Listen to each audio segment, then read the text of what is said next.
This is the Storyworks Roundtable, where we have conversations about craft, because becoming a successful author begins with writing a great story. A strange thing happened to me this week. I picked up my phone and I saw a notification on the home screen of an email from my website's contact form, and it looked like a legit email. You know how you see the first couple of sentences of something on your notification. But I think it was Sunday, it was on my phone. I don't like to thumb type, especially for business things. So I get to my computer the next day and there is no sign of this email anywhere. I've been through all of the folders on my computer's email. I've been through all of the folders on my phone's email.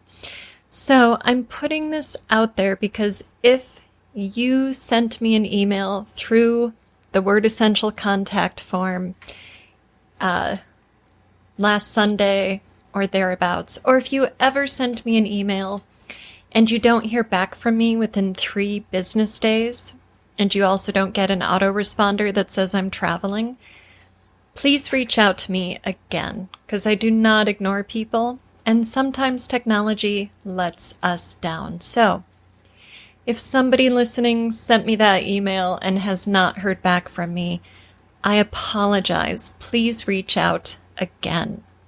All right, thank you. Here's this week's show. Enjoy. Hello and welcome to this week's Storyworks Roundtable. Today, Kathryn, Robert, and I are talking about a topic that was suggested by one of our listeners, Goliath. So he wanted us to dig into organizing themes and topics when you are writing long-form fiction. He mentioned a 150,000 word manuscript there. So what do you think, guys? Themes, topics, organization, long manuscripts? It may or may not have been to do with nonfiction as well, so we should probably cover both. Right. Both areas. Yes, thank you, Robert. Yeah, so should we start with fiction or nonfiction? Yeah, you can start with fiction because that's probably what we're generally known for talking about. All right. Well, I don't know that I have any methods for longer manuscripts that are different, that would be different than what I use in shorter manuscripts, but I do like to write long anyway. So I think, using your basic understanding of story structure, the 3 acts, the chapters, the various elements that you need, keeping tension and stakes escalating up toward the climax. That's a great way to think about the organization of your story. What am I doing in Act 1?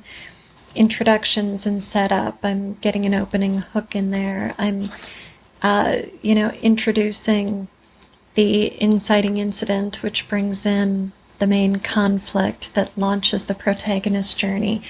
So if you break your story down according to these elements, whatever your genre is, you're going to have some form of those. And that gives you a great way to assess what you've written.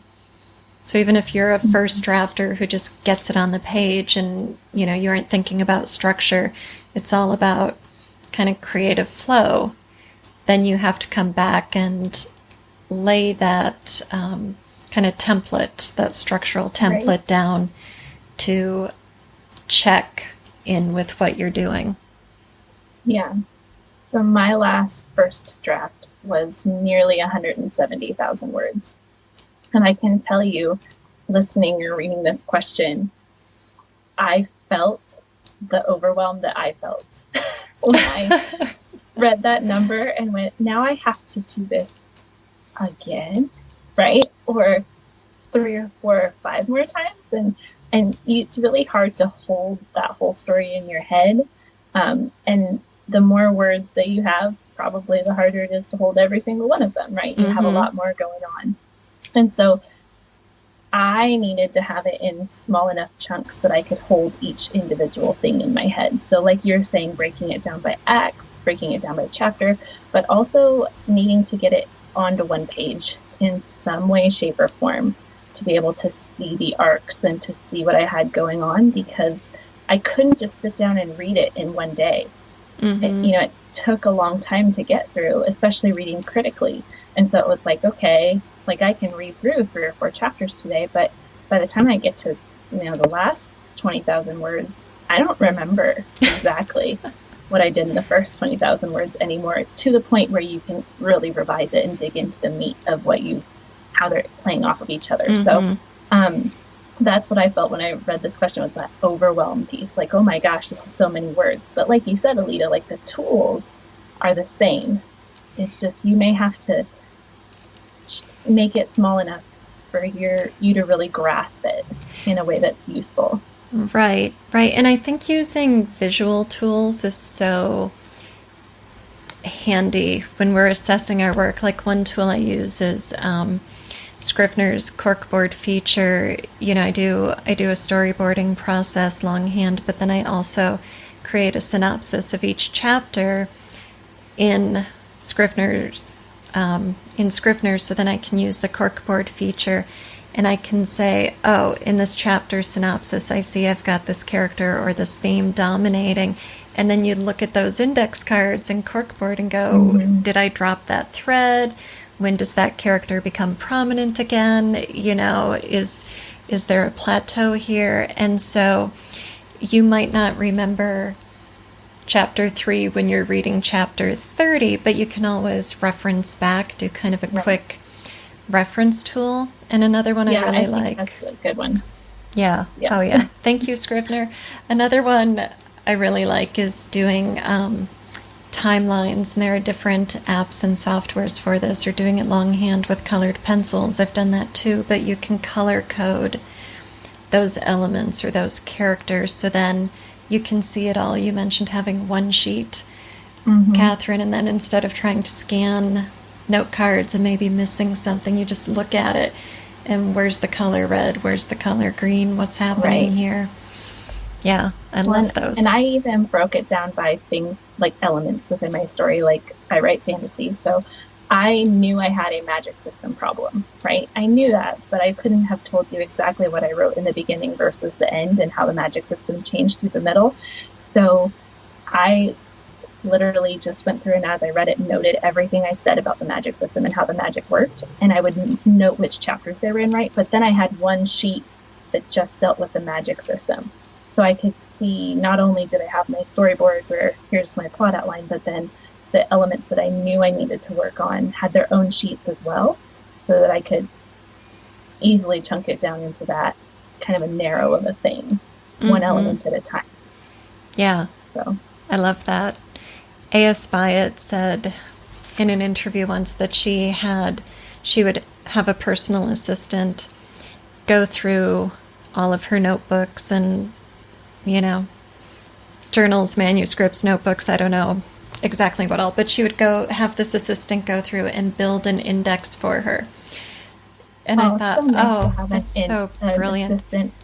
Yes, but she pointed out too that this was before computers, before home computers made everything so simple. So her assistant was going through longhand notebooks and building an index, but now once we have things typed, we can just do a word find and then pull out those descriptions or those, elements that we need. Kathryn's holding up her story Bible. I have to do it longhand. If I don't write it down, if I type it, I don't remember it. I write it down longhand and then I remember it. So my index and story Bible will probably always be longhand, at least first. Yes. I love that. Alida, do you break yours into scenes as well?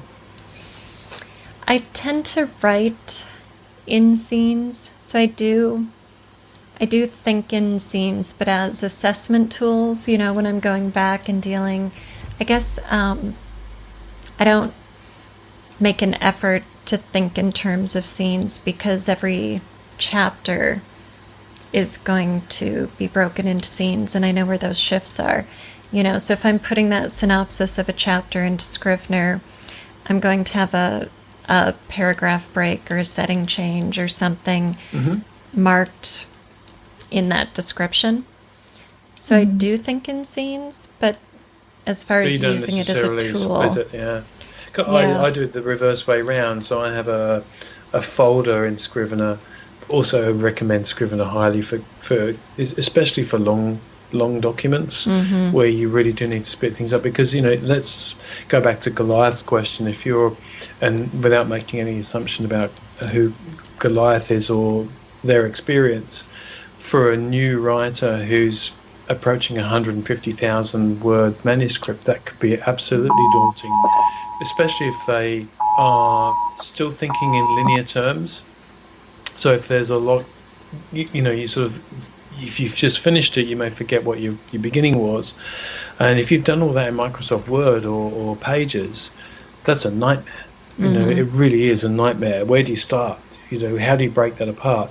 And I think we forget that we're so far down the track that we're easily using tools like acts and scenes and chapters and pacing and Scrivener and corkboarding and storyboarding, and they come familiar to us, but to new writers they may not necessarily understand that these are tools that you can pull out at will to solve a problem. So I think partly familiarity with the tools, and so for example in Scrivener I do it the other way around. I have a high level folder that's the chapter, and then each text file is a scene within there, so I write them separately so I can just focus so I can focus on just that one scene. Because I'm intent on making that scene structure well, whereas you've got scene structure so down pat that you can just, dump it out within a chapter format, because that's how you've got your unconscious model of the world built. Right. And I think there's some issue around, if you go back to linearity and seeing it as just a thing that starts with word 1 and ends with word 150,000 that's in one Word document, that would overwhelm any of us, right? So absolutely. We wouldn't know where to start either. So it's a matter of then starting to nest things. So we might say overall might be why I'm writing, and then under nesting like a Russian dolls. And maybe if it's a bigger project, you might need that extra couple of Russian dolls at the very end, because you're trying to get some granularity to make it workable. But ultimately, it's all going to come down to what is the purpose of this particular smallest chunk, which in fiction might be a scene. But sometimes can be a paragraph if we're really down to that level of editing. But let's say for the sake of ease, it's a scene. In non-fiction, it might be what's the purpose of this particular piece of content? Is it to motivate? Is it to educate? Is it to inspire? Is it to inform? Is it to challenge? So I think, that being able to nest it, what's my theme? How does that, what's the structure look like? Is it a 3-act, 4-act? Is it a non-fiction where I'm going from one concept or painting a problem and then going to a solution? Being able to nest those down. Okay, well, what's the first problem? What's the underlying issue between, under that? And so you gradually chunking it down and down and down until you get to what in fiction we might call the scene or the character's essential action and literal action in that particular moment, and in non-fiction might be just simply problem solution. And so you can clear away the other 140,000 words while you work on the 10,000 that are to do with that issue. Right. Now that 10,000 might not all be in the one spot, which is what Kathryn was saying. So you might have this dotted magic system through the manuscript that you've got to find all those parts for. And that, I think, is where tools like Scrivener distinguish themselves dramatically from your standard word processor. So I color code my scenes, and I use labels in there as well. So the scenes are color coded for sometimes major turning points, so that I can focus on those to make sure they all line up. I've got the right sort of foreshadowing, but also use labels for both character and particular, maybe if a MacGuffin appears in a scene, so that I can then do a Scrivener collection sort. And then if you view the collection in what they call scrivenings, which is where it just daisy chains all that text together, I know you guys both know what I'm talking about, but the listeners might not, then effectively you might be reading scenes from chapter 1, 9, 20, 30, 31, 32, and then 50. Mm-hmm. And even only just scenes from those chapters all strung together as one, and you can read it as a linear thing that might only be 5,000 words, but it contains all the elements of this particular, say, magic theory that you've been trying to build through the book. Mm-hmm. And that really helps to get a different slice, a different form of nesting. Right. So you're not just nesting down to one linear chapter. You've got this non-linear arrangement. I love that about Scrivener. I think it really helps fulfill a story. Yeah. And I use it for nonfiction as well, same way. I do too. Mm-hmm. The best storytellers move their readers, whether to laughter, tears, or some other point on the spectrum of human emotion.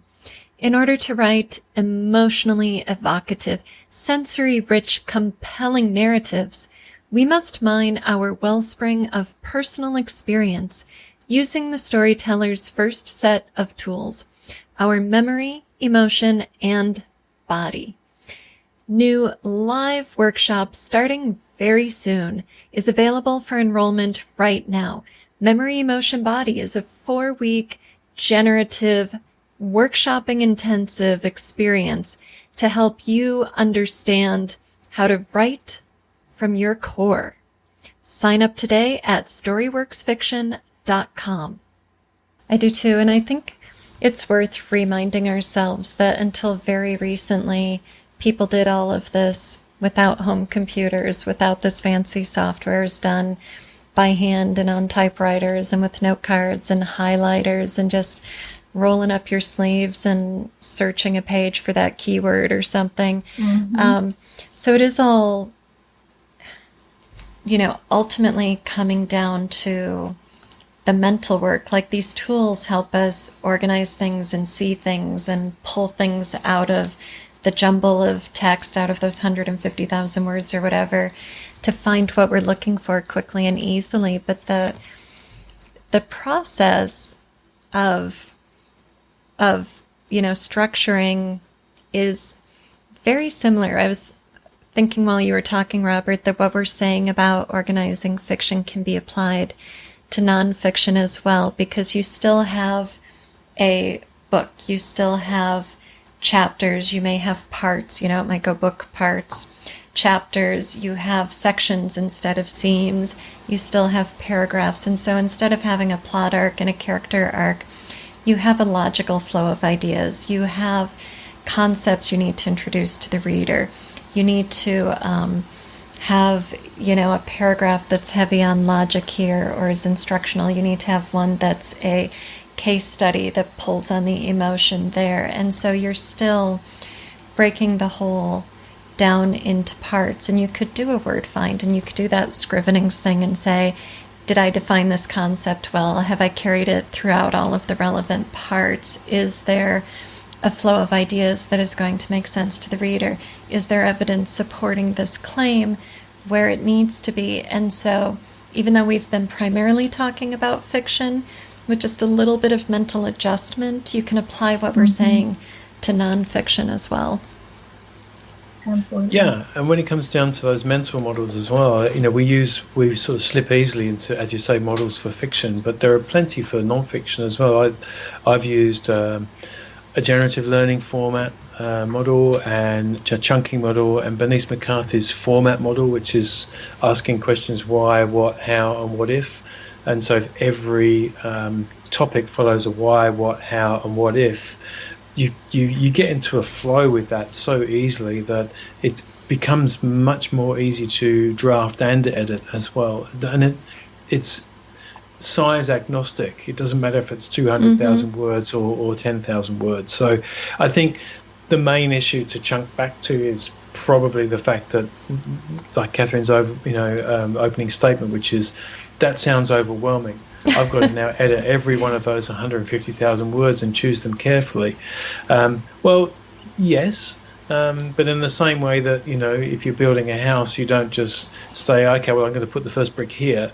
You come back to the plan and the structure and choosing an appropriate structure. So it may be that, to answer Goliath's question, they're still looking for what structure do I need to use, maybe they've pantsed the entire 150,000, which is fine.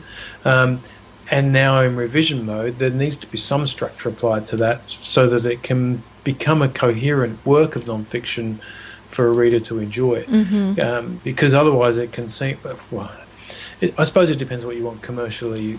If you want it to be commercially acceptable, I mean, there's nothing wrong with a rambling long piece of nonfiction if you want to produce stream of consciousness. But I sense that isn't where the question was coming from. The question was coming from, how do I deal with this monster?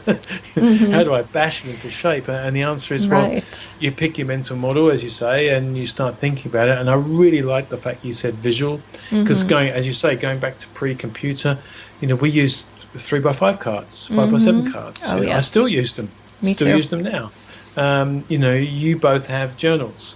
It's a visual medium that is anchored by the act of writing, and it's very powerful.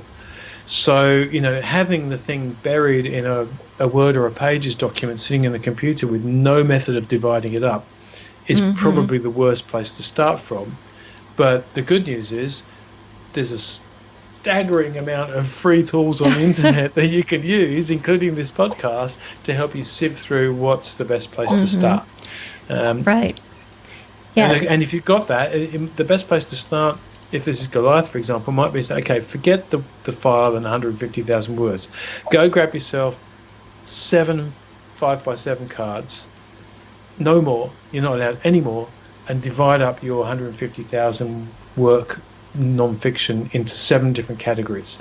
And if you can't do it, challenge yourself to come back and do it in 9. And if you can't do it in that, come back and see if you can do it in 5. Get some way of pulling it apart so you can find a place to start. Right. And I think it's really useful too when you've got the draft and you're in this reorganizing stage, doing the assessment and then making it all cohesive and coherent to a reader and such, to start shifting the big blocks first. So if you've got parts, you might have, if it's nonfiction, you might have a topic that takes 3 or 4 chapters to discuss, and then you might have a topic, right? So whatever your biggest part is, if it's parts of a novel or acts of a novel or topics in a nonfiction book, start looking at those. Are all of the bases covered that you need to cover?